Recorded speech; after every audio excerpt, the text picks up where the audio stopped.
let's unpack this then. Imagine you've landed that big interview you've been hoping for, right?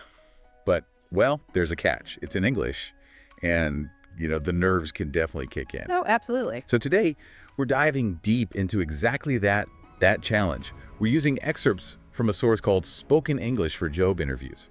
Yeah, and this source, it's really good because, it's not just generic advice, right? It really focuses specifically on how you navigate those tricky interview moments when English might not be your first language. Exactly. So our mission here in this deep dive, and this is really tailored just for you, is to pull out the most useful, confidence-boosting bits this source has. Forget feeling overwhelmed. We're just grabbing the key strategies. Absolutely. And the source very wisely starts with something that trips up so many people, those really common questions. They zero right in on that classic opener, the one that can feel a bit daunting. Tell me about yourself. Ugh, that question. It feels so broad, doesn't it? Like you don't want to just ramble on about your entire life story. So what's the insight? What does the source say about structuring that answer, effectively? Okay, so this is where it gets pretty smart. Instead of that life story, they suggest framing it more like a concise mini story, a story about your journey to this specific role. They actually recommend a simple structure. You touch on your past experience or maybe education. Then you connect that to your present skills, maybe your passion for the field, and then look towards your future goals, specifically with their company. Ah, okay. So it's not just who are you in general, but more like who are you for this job? That makes sense. That structure, past, present, future. Yeah, that makes it feel much more manageable and focused. It helps cut through that temptation to just, overshare. Precisely. Keeping it concise, keeping it relevant, the source really stresses that. That's key. And, beyond just tackling those big questions, the source also highlights the power of having like a ready-made toolkit, useful phrases. Oh yeah, those little linguistic building blocks, the things that help you sound, well, natural and positive. What were some of the highlights there? Any examples jump out?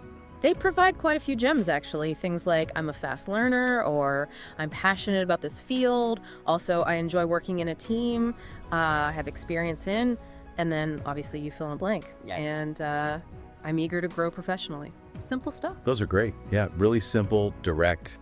They communicate really valuable things about you as an employee. And you don't need complex grammar or like a huge vocabulary for them. Having those ready must really lower the stress, right? That feeling of searching for the right words in the moment. It really does, yeah. And speaking of lowering anxiety, the source goes beyond just the words. It talks about how you say them, some simple tips just for sounding more confident. This is crucial because communication, it's way more than just vocabulary, isn't it?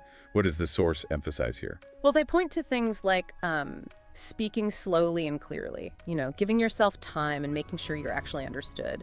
And also the simple nonverbals, like remembering to smile, making eye contact. That counts whether you're, across a desk or just looking into a webcam. Right. And what really stood out to me, actually, was the source's strong push to just use simple English. They argue you don't need big fancy words to impress anyone. In fact, sometimes trying to use complex language you're not totally comfortable with, that can actually undermine your confidence and your clarity. The real power, according to this source, is just crystal clear communication. Simple as that.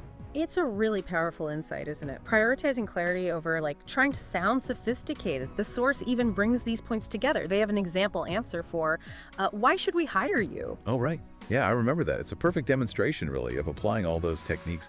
What was their suggested approach again? It's beautifully concise. Just, I have the skills and motivation you're looking for. I'm ready to contribute and grow with your company. See? Look how that answer uses simple language. It's directly relevant. It hits on skills, motivation, and that long-term potential. It embodies the source's core advice perfectly. Absolutely. It really does. So just to recap this deep dive into spoken English for Job interviews, we've looked at structuring answers for those common questions, having a bank of useful phrases ready to go, and those simple but really impactful tips for how you communicate, how you project confidence. Yeah, and these aren't just like abstract ideas floating around. They're practical tools, things you can pick up and use right now. It really reinforces the source's main message at the end, which is all about actually putting these strategies into practice. Practice is definitely key, especially when you're aiming for that clarity, that confidence, under pressure. So as we wrap up this deep dive, here's maybe a little something for you to think about. Considering the tips we've just explored, keeping answers focused, using simple language, highlighting your skills, what's one specific recent achievement you have? Something you can practice describing, using exactly these techniques before your next interview.